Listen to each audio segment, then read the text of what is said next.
Hola, muy buenos días, Toño. Saludos a ti y a todo tu auditorio. Pues mira, el tema es el informe anual que hace Amnistía Internacional de todo el mundo y enfocarnos particularmente en México en el informe 2022-2023, en donde establece de manera resumida lo siguiente. Dice, el gobierno siguió estigmatizando a las personas feministas y defensores de los derechos humanos que protestaban contra su inacción en materia de violencia de género. Y en algunos estados, la fuerza de seguridad reprimieron con violencia a mujeres manifestantes. La cifra de homicidios de periodistas continúa a niveles máximos y muchas de las víctimas habían recibido medidas oficiales de protección. Al terminar el año, se había registrado más de 109,000 casos de personas desaparecidas y no localizadas. La militarización de la seguridad pública aumentó y la legislación consolidó la participación de las Fuerzas Armadas en las tareas de seguridad pública hasta el 2028. La Guardia Nacional utilizó fuerza excesiva en varias de sus operaciones. La falta de transparencia, rendición de cuentas y acceso a la información dificultaba a las víctimas de violaciones de derechos humanos y sus familias el acceso a la verdad, la justicia y la reparación. Este es el resumen, Toño, de lo que Amnistía Internacional dice de nuestro estado, de nuestro país, México. Situación delicada, situación grave de lo que estamos viviendo en el país y donde no se han realizado acciones realmente de prevención para romper con la violencia que existe a todos los que están expresándose con libertad de expresión y de reunión. No existe tampoco un mecanismo que contenga la violencia contra mujeres y niñas. No se ha construido alguna alternativa para frenar el uso excesivo de la fuerza, sino al contrario, se han realizado acciones que han motivado que se incremente todavía más. Las desapariciones forzadas, hasta este momento ya superamos por mucho las 110,000 desaparecidas y desaparecidos en el país. Andamos en una situación súper delicada en el tema de detención y reclusión arbitraria, o sea, hay mucha gente que se sigue deteniendo sin que exista un juicio. La tortura y otros malos tratos por parte de las fiscalías es enorme. Existe de enero a septiembre 1,840 denuncias de tortura y otros tratos crueles, inhumanos, cometidos por agentes del Estado, principalmente por fiscalías. Los defensores y defensoras de los derechos humanos vivimos en una situación de muy alto riesgo por hacer lo que hacemos, en donde corremos el riesgo de que nos amenacen, estigmaticen, encarcelen, nos torturen, inclusive nos Luis, maten. a Sí, ver, dime. permíteme, pero dice el presidente de la República que eso ya no pasa. Es que ese es el problema. ¿Lo quiere qué? ¿Ocultar? ¿Lo quiere invisibilizar? ¿Qué? Más bien, mucho de lo que está ¿O no quiere sucediendo, hacerse responsable? Punto, ¿no? el tema, ¿sabes cuál es el tema, Toño? Por ejemplo, el tema de los defensores de derechos humanos y periodistas, él argumenta mucho de que el Estado ya no los persigue. Exacto. Sí, efectivamente, a lo mejor el Estado ya no los persigue, como lo hacía Felipe Calderón, como lo hacía Fox, como lo hacía Peña Nieto. Pero ahora Pero sigue, el Estado es el que promueve que los persigan. una es el incentivar este tipo de situaciones delicadas, porque a lo mejor no es directamente el Estado, pero sí son los seguidores de el actual titular del Ejecutivo, quienes a través de las redes sociales, inclusive de manera personal, agreden y amenazan a periodistas por tratar de señalar a 5, 10, 15 periodistas muy identificados y de muy alto nivel, y eso motiva que se les violente a otros periodistas que no están en ese nivel de protección por su visibilización. Y eso es lo que no se le ha sabido al presidente, que si se habla y se generaliza de defensores de derechos humanos y se generaliza de periodistas, se vuelve un tema de riesgo enorme para los más vulnerables, porque a lo mejor hablar de un Ciro Gómez Leiva que tiene una camioneta blindada y que por eso no lo mataron, Sí. Que es carísima esa camioneta, pues no todos tenemos la posibilidad de tener una camioneta blindada, ¿estás de acuerdo, no, Toño? Sí, por supuesto. Lejos. O hablar de una Wallace que tiene los miles de millones de pesos por sus temas de corrupción, que puede tener 80,000 guardianes que la estén protegiendo y que nadie se le pueda acercar, a nosotros que no tenemos ni siquiera poder decirle a nuestro cuate, oye, ven y cuídame la espalda porque está igual que yo.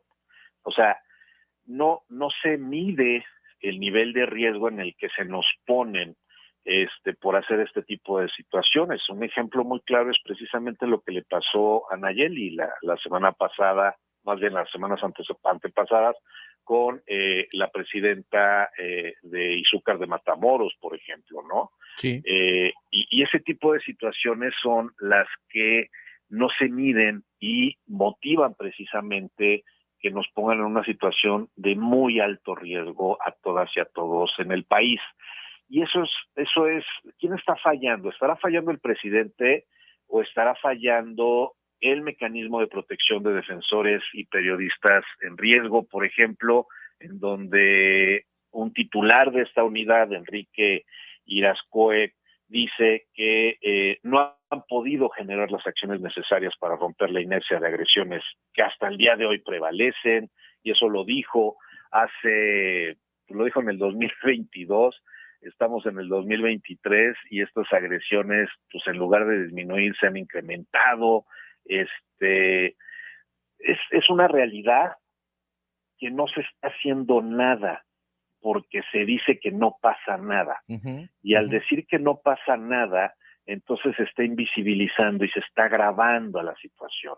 Yo soy de Morena, yo simpatizo con Andrés Manuel, me siento parte de la 4T, pero no puedo cerrar los ojos ni puedo ponerme ciego ante una situación en donde siguen matando a mis compañeras y compañeros periodistas, en donde siguen matando a mis compañeras y compañeros defensores, y no podemos ocultar el sol con un dedo, y en lugar de ocultarle al presidente o pretender ocultarle a México lo que está pasando, pues lo que tenemos que es asumir nuestra responsabilidad, y si estas personas no saben hacer lo que hacen, mejor que se vayan y que dejen hacer a las cosas a la gente que sí sabe, porque también se habla mucho de corrupción, pero corrupción también es, Toño, las personas que aceptan un puesto y no saben qué hacer en ese puesto. Claro. Y exactamente esa, la ignorancia, también es corrupción.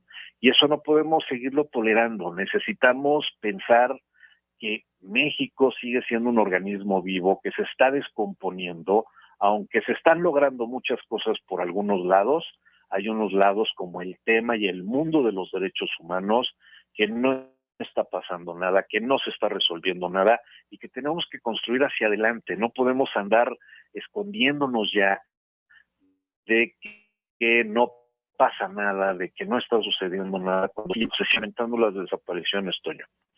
Se siguen incrementando las agresiones a los periodistas y a los defensores, se siguen generando mayor violencia feminicida en el país, se sigue incrementando la inseguridad, y todo esto es motivado, por un lado, de personas que no saben hacer lo que deben de hacer en los puestos donde tendrían que estar, y por el otro lado, se sigue ignorando que la prevención es la mejor herramienta.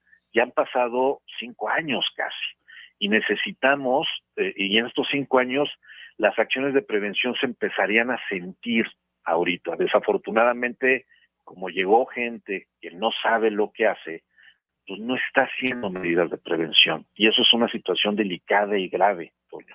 Sí, sin duda alguna. A ver, te pregunto, Amnistía Internacional también podría adjuntar para los próximos periodos de análisis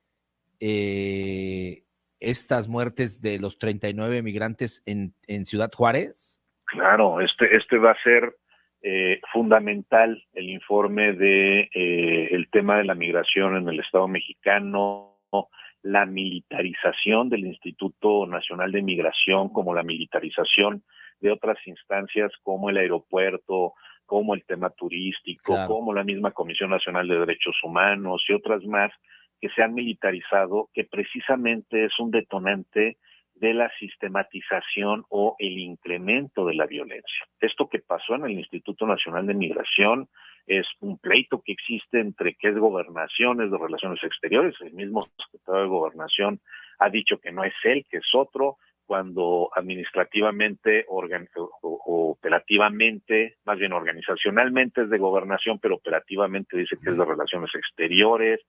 O sea, todo esto es algo, en lugar de andar buscando los pretextos, tendrían que estar buscando resolver qué es lo que está sucediendo. Los migrantes no son delincuentes, Toño. Exacto. Los migrantes no, Exacto. o sea, migrar no es un delito. Migrar es una necesidad a la que te está orillando gobiernos que no te dan las condiciones óptimas para vivir en tu lugar de origen y que tienen que arriesgar su vida, su patrimonio, su dignidad por buscar estar en mejores lugares.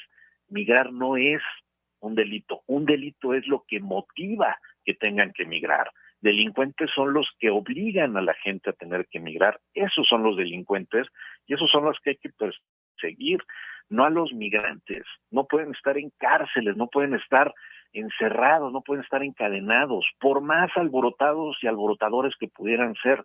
Están en su derecho de manifestarse, Toño. Claro, sin duda. ¿Con qué rematas, Luis? Que el hecho que de hoy motivo de mucho golpeteo a mi persona, pero no me puedo quedar callado frente a lo que está pasando. Cada vez la situación está más grande, está más violenta y tenemos que empezar a manifestar las cosas como son y tenemos que empezar a pedirle al presidente de la República que no somos opositores quienes le empezamos o le estamos diciendo, oiga, esto está mal, esto se tiene que cambiar, como desde cambiar al titular del Instituto Nacional de Migración, por ejemplo. Claro. Sí, ¿No? sin duda. Sin Pero duda. bueno. Luis Soriano, te agradezco el análisis de este Martín y nos escuchamos el próximo. Gracias, abrazo a ti y a todo tu auditorio y feliz puente que viene. Feliz puente, felices vacaciones, Luis. Igual, abrazo, bye. Un abrazo, las 8 de la mañana, 39 minutos.